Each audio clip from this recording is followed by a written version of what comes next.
서당을 가게 됐었거든요. 초량이 있었는데 거기서 한 7년간 사서상경 있죠. 그걸 공부를 했거든요. 사서상경뿐만 아니라 이제 노자, 도덕경하고 장자 이런 책도 읽었던 것 같아요. 제가 그 서당에서는 이제 주역을 주로 많이 배웠었는데 노자, 도덕경 이 책은 또 다른 선생님들한테서 많이 배웠거든요. 그러다가 이제 한 7, 8년 뒤에 인도 불교 논문 써느라고 다시 이제 불교로 돌아왔었거든요. 근데 항상 제 집에는 이 노자 도덕경이 했던 그런 책입니다. 그래서 여러분 노자 도덕경을 이해하실 때 무의라는 개념이 제일 중요해요. 근데 이 무의는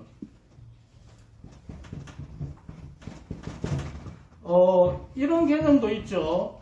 여러분들 금강경에 무주상 있죠.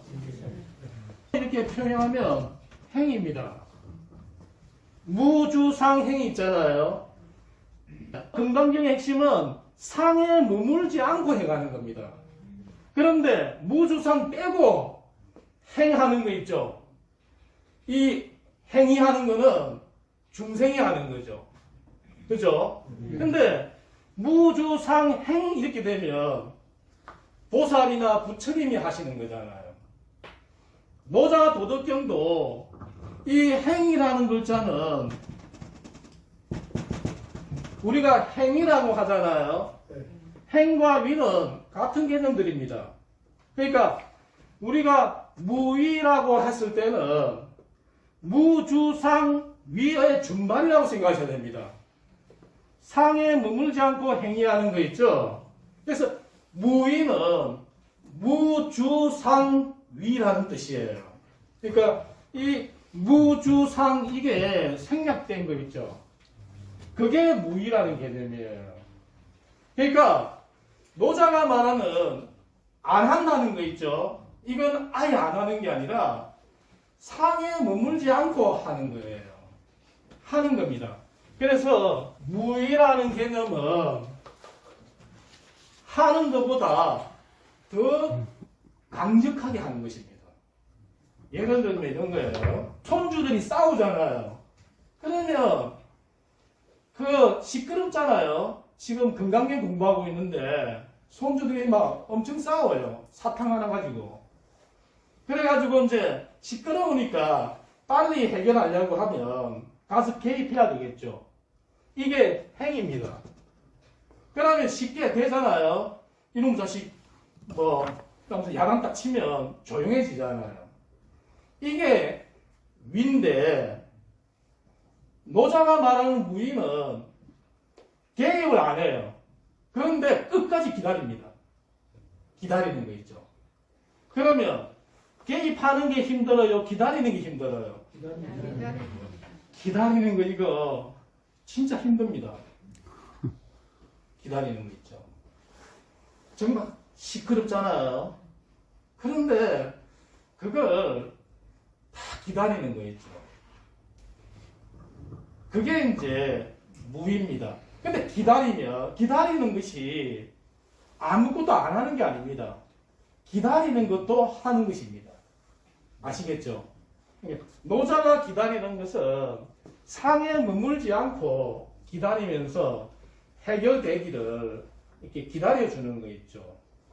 그러니까 우리는 행동한다 이러면은 막 몸이 가가지고 직접적으로 말해가지고 하는 거를 행동이라 생각하는데 노자라는 사람은 그 위의 차원을 이야기해요. 개입을 하지 않으면서 있죠. 기다려주면서 문제가 해결되도록 하는 거 있죠.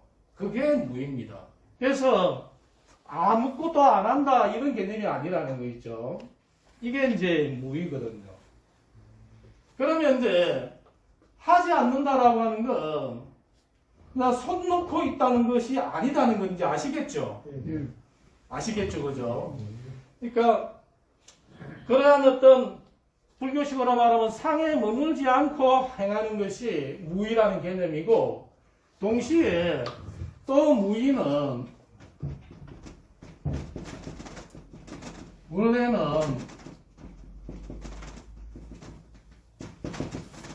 이 읽어보실래요? 무위, 이위 있죠.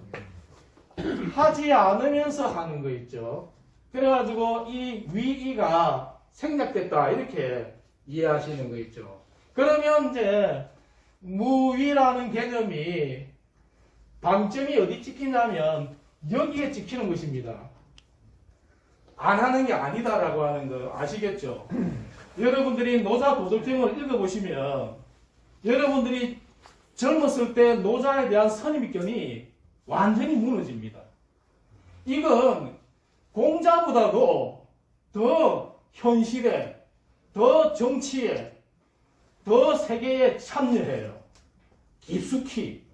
근데 참여하는데 공자는 이러한 인의 개념으로 참여하거든요.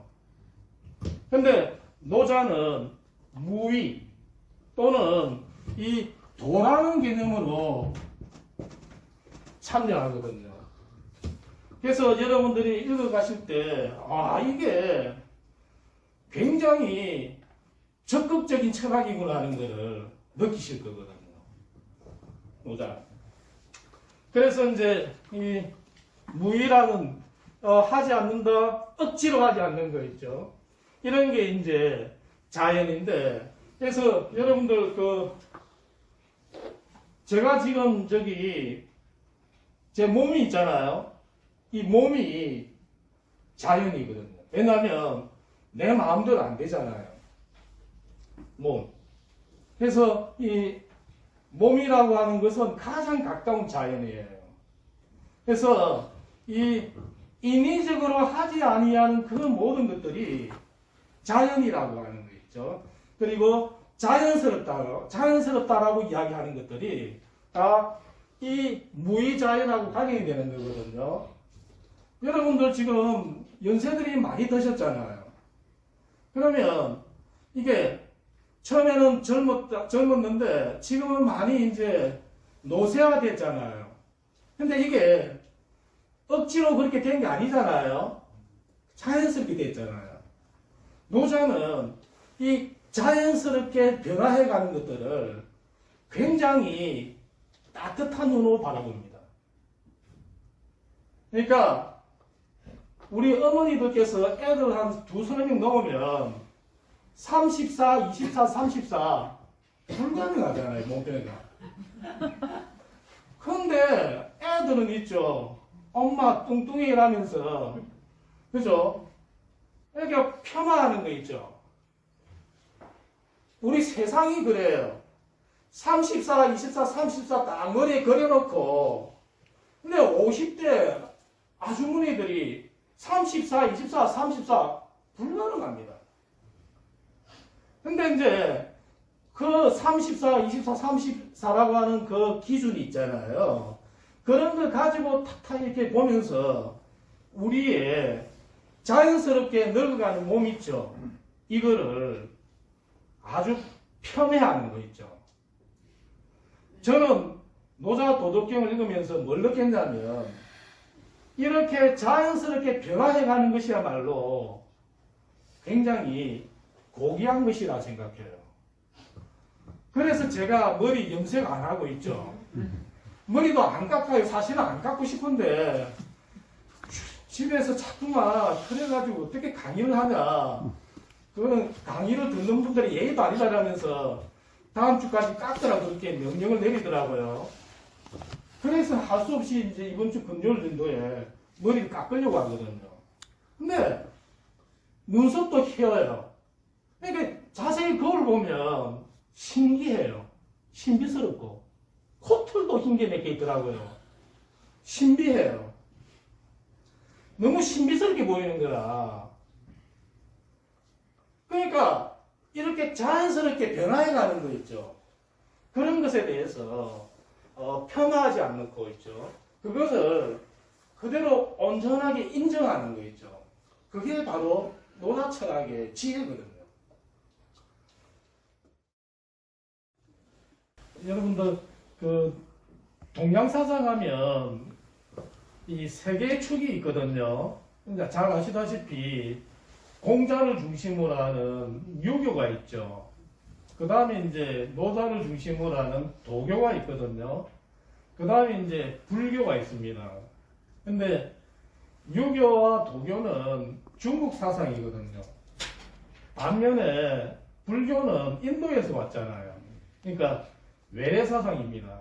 아시다시피 인도 불교가 중국에 들어온 것은 기원전 한 58년 정도 되거든요. 한나라 때입니다. 한나라 때. 그러니까 기원전 58년이면 지금으로부터 한 100년, 200년 전이죠. 그죠? 그때 불교가 들어왔거든요. 불교가 들어왔을 때 여러분 인도 불교는 언어가 한문이에요? 산스크리트예요? 산스크리트죠. 그죠?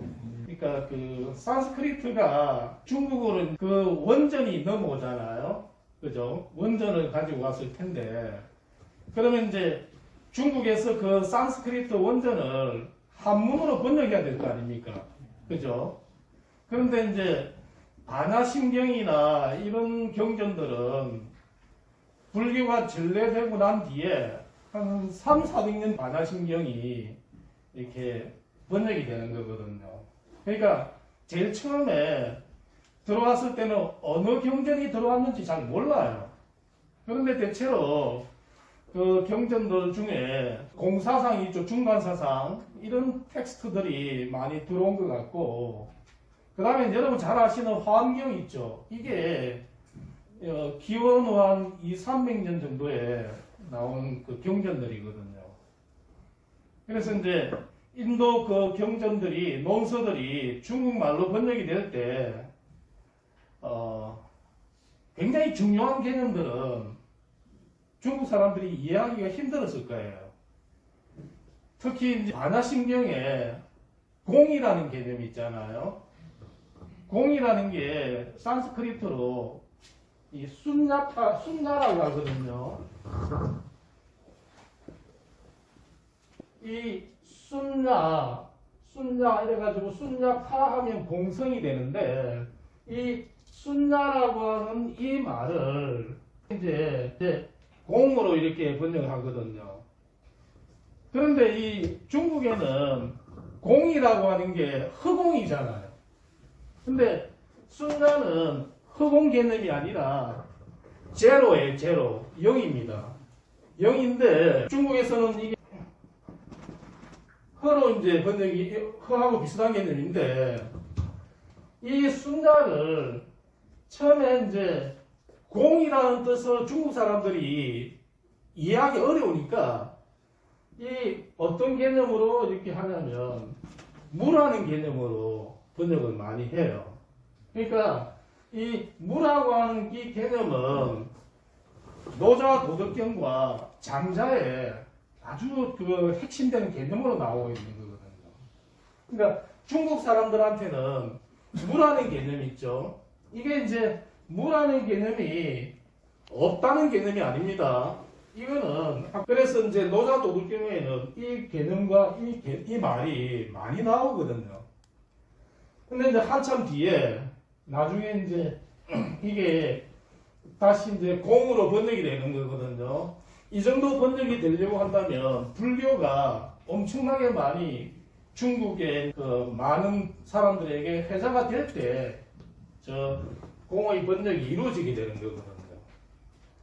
그래서 여러분 선불교 있죠. 선불교가 신라말에 나오게 되거든요.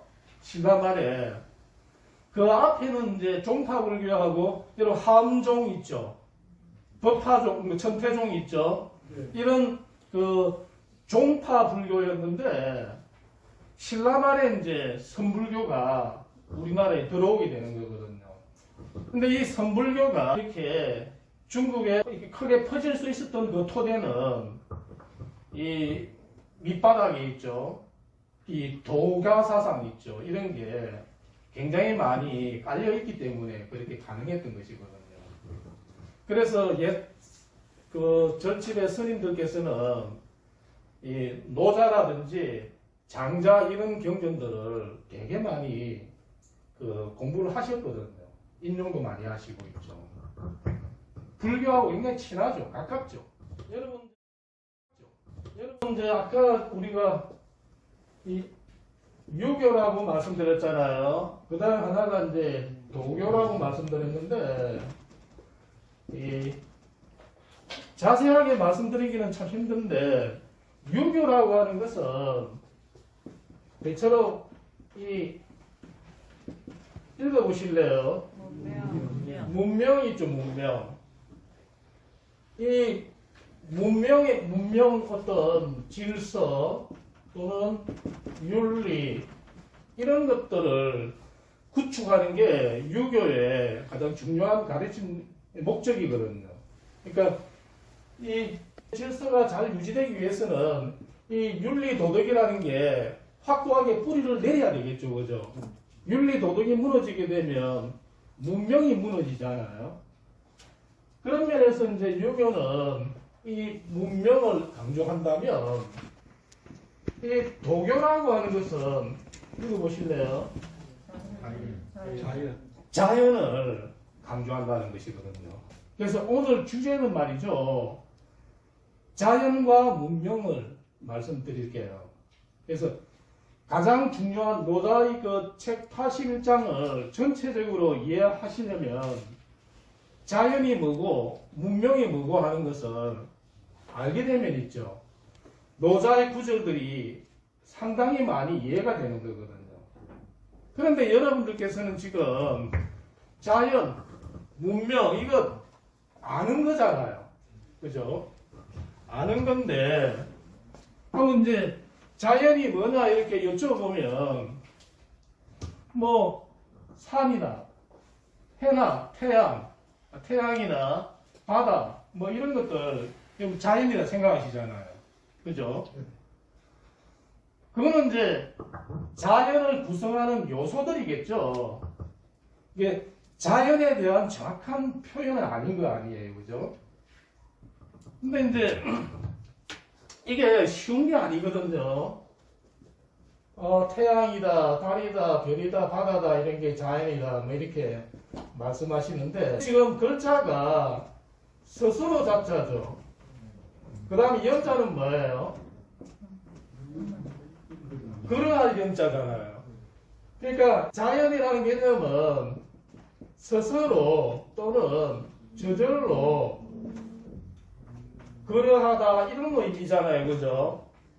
그러니까 여러분들께서는 자연을 산이다, 강이다, 해다 이런 개념으로 이해하시면 안 되고 자연은 그 말 그대로 스스로 그러하다라고 하는 이 개념이 중요해요. 그러니까 스스로 저절로 이것은 억지로 가는 게 아니잖아요. 그러니까 인간의 어떤 의지가 개입할 수 없는 영역이에요. 그러니까 저절로 되는 것입니다. 해가 뜨고 지는 거 있죠. 이게 자연이잖아요. 자연은 사람도 태어나서 늙고 죽는 거 있죠. 어쨌든 이 도가사상은 변화하는 것 있죠. 이것이 굉장히 소중하다라고 하는 이야기들을 하는 거거든요. 자, 근데 이제 이거보다 더 중요한 게 개념이 있죠. 문명이죠. 이게 무슨 글자예요? 걸을 문자잖아요. 그러니까 우리가 문자라고 할 때 이 글자 쓰잖아요. 근데 원래 옥편에는 저게 꾸밀 문자라고 하는 거 있죠. 그래서 여러분들께서는 문하면 꾸민다. 그러니까 문명은 꾸며서 밝게 하는 것이거든요. 그러니까 지금 우리 문명이 얼마나 휘황찬란해요. 이게 소박한 게 아니잖아요. 꾸민 거잖아요.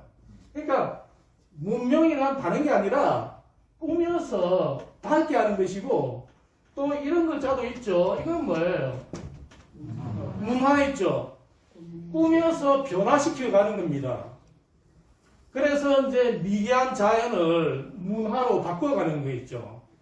이 우리 문명의 본질은 꾸미는 것이라고 하는 거 있죠. 그럼 꾸미는 것은 뭐예요? 이 없는 것에서 있는 것으로 이렇게 하는 거잖아요. 근데 이제 이 꾸미는 게 없는 것이 있다라고 할 때 이것은 또 뭐냐면 속이는 것이거든요. 그러니까 이 문명이라고 하는 것은 화려하게 꾸민과 동시에 꾸미는 것은 사람들을 근본적으로 속이는 것이다. 이렇게 이해하시는 거 있죠. 속이는 거. 이 속이는 것 있죠.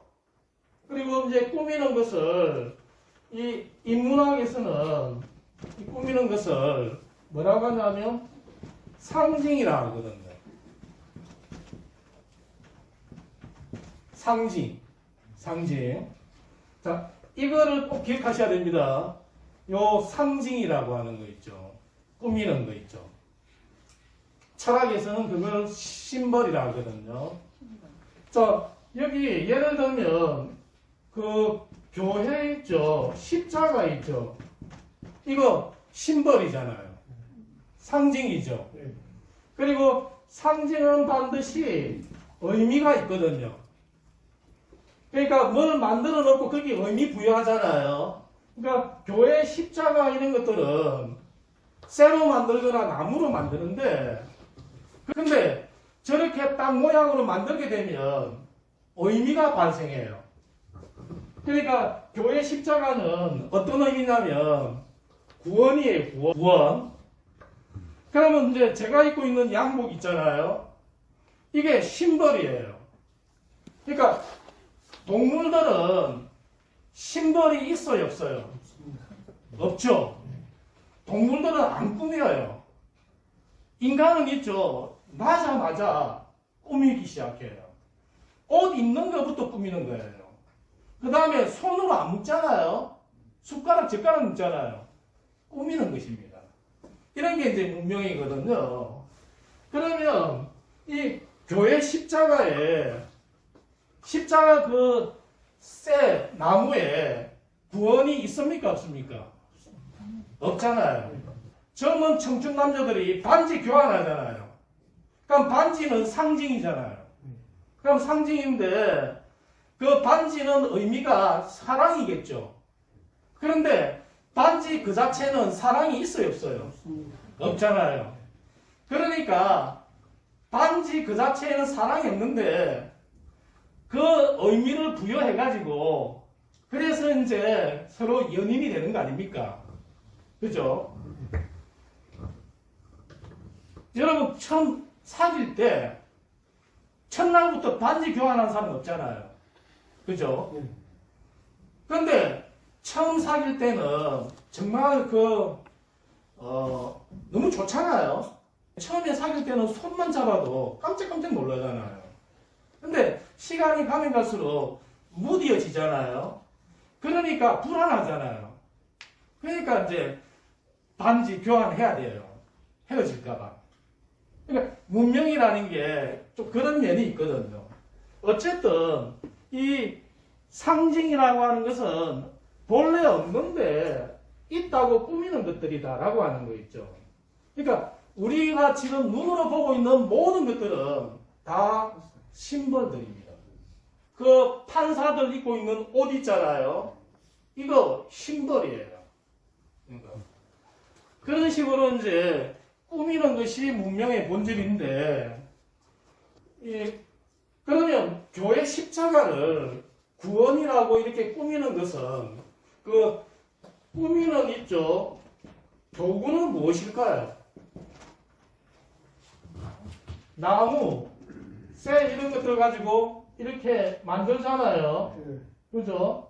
만들어 가지고 이게 십자가라 부르잖아요. 그러면 여기에 이거는 구원을 의미한다 되겠죠. 이런 식으로 십자가라고 하는 언어를 붙이잖아요. 여기다가 언어를 왜 붙여요? 사람이 생각하는 거잖아요. 의도가 있는 거 아닙니까? 그러니까 꾸미는 도구는 뭐냐면 언어예요, 언어. 그 다음에 동시에 언어는 지 혼자 가는 게 아니라 인간의 생각이 가는 거거든요. 그러니까 생각이라는 게 없으면 꾸미는 행위가 있을 수 없습니다. 동물들 그렇잖아요. 근데 사람이 생각을 하니까 꾸미게 되고 있죠. 거기다가 말로 또 표현하잖아요. 그러니까 전부 다 이거를 그냥 십자가라고 말하잖아요. 그러는 동시에 의미라는 게 막 생기게 되는 거잖아요. 그런데 사실은 이 모든 것들이 본래 있는 게 아니잖아요. 그게 중요해요. 근데 그렇게 꾸미는 도구가 언어와 생각이라고 하는 이 두 개 도구 있죠. 그러니까 자 이제 노자는 언어와 생각을 긍정적으로 생각하는 게 아니라 부정적으로 생각해요. 왜냐하면 꾸미는 도구이기 때문에. 그리고 꾸미는 것은 속이는 거라 했잖아요. 속이는 것이니까. 그러니까 이런 말 있죠. 나는 당신을 영원히 사랑해, 이런 말 있잖아요. 이거 그 말이 진짜 사실을 표현하는 것이에요? 아니면 말하는 그 사람의 기분을 표현하는 것이에요? 무엇이에요? 기분이겠죠. 기분이 좋으니까 반지 사들고 와가지고 I love you 하잖아요. 들을 때 말이라고 하는 거는 꾸미는 것이고 속이는 것이라고 생각하고 들어야 된다는 것이죠. 그게 사실을 표현하는 게 아니라 그 말하는 사람의 기분을 표현하는 것이에요. 그러니까 그 사람 기분이죠. 그러니까 반지를 받으면서 받을 때 잘해야 돼. 아주 좀 싼 반지를 준다 하더라도 바깥분께서 조금 아주 값비싼 음식이 아니라도 마음 내가지고 사주실 때 그때 아주 감동적으로 표현해야 됩니다. 와, 자기야, 내가 먹은 짜장면 중에 최고야. 있잖아요. 속으로는 이게 뭐 짜장면이야 이렇게 하면서도 겉으로는 있죠. 최고야 하면서 그냥 속으로는 제 양반이 오늘 기분이 좋나? 이런 식으로 양면으로 생각해야 된다는 거 있죠. 그러니까 I love you라고 하는 그 말이 진짜 사실을 표현한다고 생각하고 하게 되면 그 말에 매여가지고 관계 자체가 파탄나게 되는 것입니다. 그런 것들을 경계하려고 하는 게 이 노자가 말하지 아니하는 가르침 이런 것들을 쭉 이야기하고 있거든요. 자, 여기 이 꾸미는 거 있죠. 문명에서 꾸미는 것은 언어와 생각이라고 하는 이 도구가 꾸미는 것인데 이 두 가지가 우리 인간들에게 긍정적인 역할을 하기보다는 부정적인 역할을 되게 많이 하거든요. 그래서 불교에서는 아까도 말씀드렸지만 이 무언을 이야기하잖아요. 그리고 또 뭐라고 하냐면 무념을 이야기하고 있죠. 왜냐하면 말과 생각이라고 하는 게 꾸미는 것이고 있죠. 속이는 것이다라고 하는 그 본질을 알고 있기 때문에 그렇단 말이죠. 이 말이 없는 거 있죠. 말이 없고 생각이 없는 거, 이런 게 어디에 가깝냐면 자연에 가깝다는 것입니다. 그 다음에 말로 표현하는 것, 생각으로 뭐 규정하는 거 있죠. 이게 어디에 가깝냐면 문명에 가깝다는 거거든요. 그래서 이제 언어와 생각을 중심으로 이 문명과 자연이 나누어지게 되거든요.